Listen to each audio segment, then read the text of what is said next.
Hey friends, I promised you that I would show you the fabrics I came up with.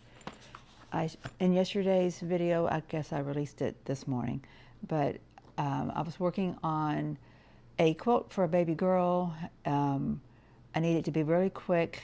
I can't do any piecing, so I'm thinking about doing large scale applique and using my long arm to do all of it. So I'm brainstorming on that. And because I didn't have an exact formula to follow of, oh, I need this much yardage of this, and I need this and that, I spent too much money at the fabric store today.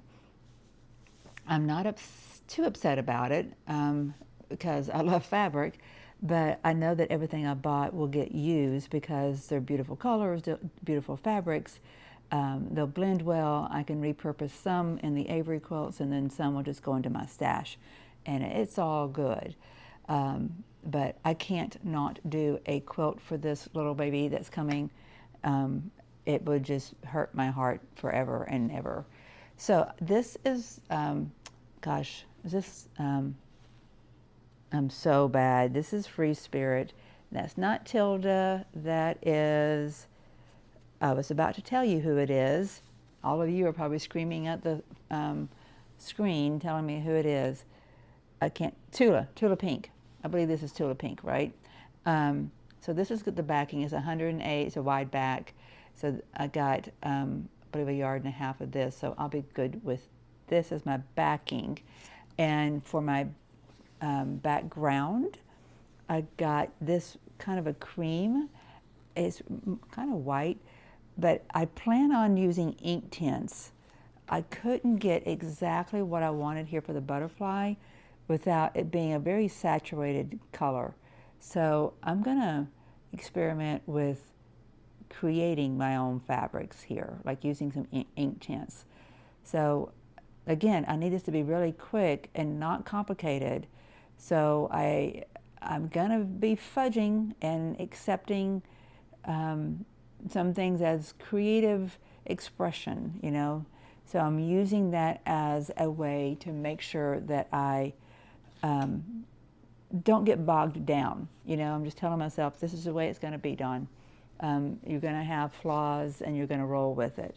So I got these to go along with the design. I can see this being used in either this butterfly, like maybe the body of it, or this profile of the butterfly up here.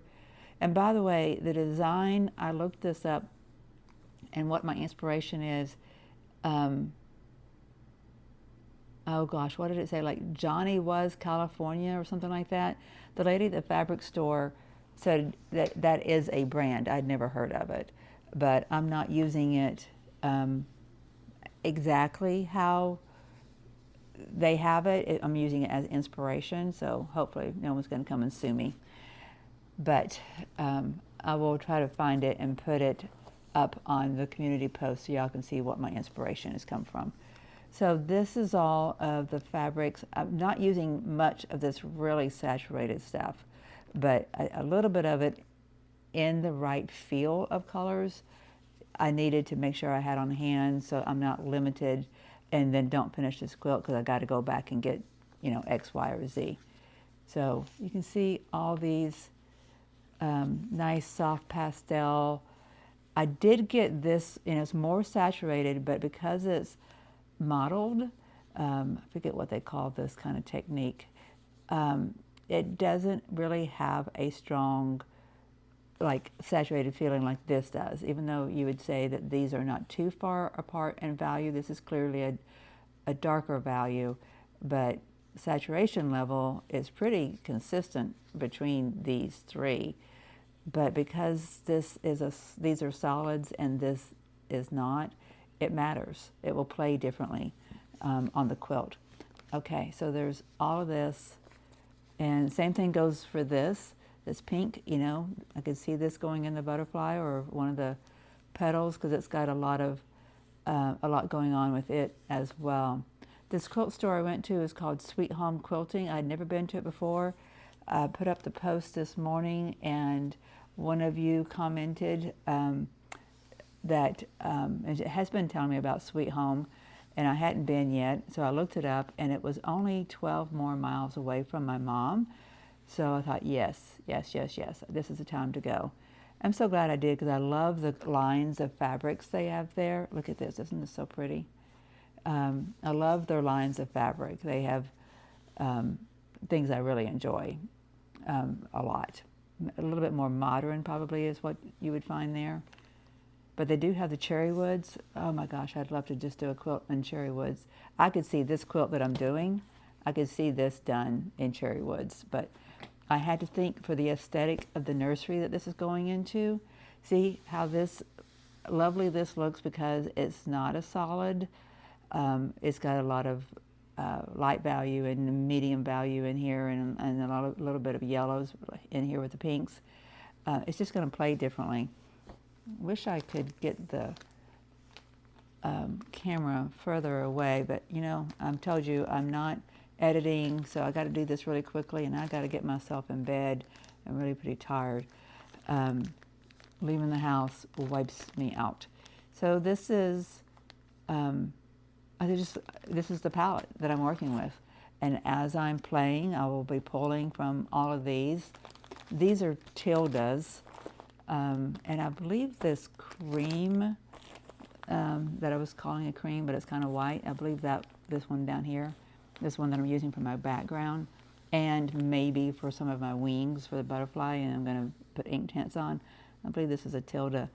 I didn't keep track of what everything was. I rarely do. I always go in to curate my own fabrics from a variety of lines. I just am happier doing it that way. So I'm happy. I think this is, even though the color that's on this is more vibrant than what the mother wants in the nursery, it's going to be the back of the quilt. And I think it really fits with what I'm putting on the front, right? And it just, the style of this and the techniques I'm going to use, this just really fits. There was a wide back there that had all the color palette was right, but it just seemed, I don't know, it just wasn't right. The aesthetic just wasn't going to be right. But I think I've made a good call on this. I hope so. So the next step is I'll get this cut and this cut to put on the long arm, and then quilt them. And how I do that, though, I'm having some thoughts on how to do that, so tune in for the next video. Before I quilt, I may pencil out where I'm going to be putting all of these different elements, so that I may quilt on the back of the quilt. I may want this area under the wing to look like it's a wing. I may want the back of the quilt to have quilting that suits, you know what I mean? I could do what I was just saying, and just a real easy little pattern that's just, gosh, I could even do some, like a picket fence, you know, just doing a diagonal, but I don't think that's what I want to do. I think I want to try to be as creative as I can, as long as it's not taking me too much time. I have about 3 weeks, and if I can do, you know, 10 minutes a day, and then on the weekends maybe, you know, put an hour into it. I'm just spending a lot of time at doctor's appointments and getting testing done, and it's wearing me out. And then you know, tomorrow I'm going up to see my grandbaby. My grandson, the new one, he really likes me, and so I can help him get to sleep when he's upset and he wants mom 24/7, and mom can't do it 24/7, right? Like mom can't breastfeed 24/7, and so I can just sit there, but even getting up there is a lot of work for me. But I'm not complaining. Like, this is what I'm, you know, my life mission was to be here for my grandchildren. And, you know, he's almost a month old, so it won't last long. So what I have here, I want to show you that this is like the missing component that I needed to get my studio functional down here. So hang on a second, I'll show this maybe. Come on. How are you supposed to get these things out of here?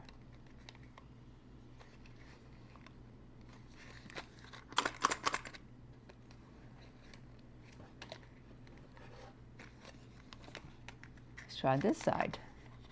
There. Okay. This is a clamp. I need to run my electrical wiring over from the walls to the center of the room overhead. To do that, I needed to put a pole above head, and to do that, I needed these. So stay tuned if you're curious about how to get lighting and things like that over your workspace from the walls to a center area, center of workspace. It works in my head, but who knows, maybe it won't work at all. I'll show you what I do and don't do and what works and doesn't work. I'm gonna leave it there, my friends. You have a great day. Thanks for tuning in and watching. I like sharing with you. I'm sorry that I'm not able to do it consistently. Hopefully, you know, over some time I'll be able to be more consistent, but right now I'm just glad to share it all with you. Thank you so much.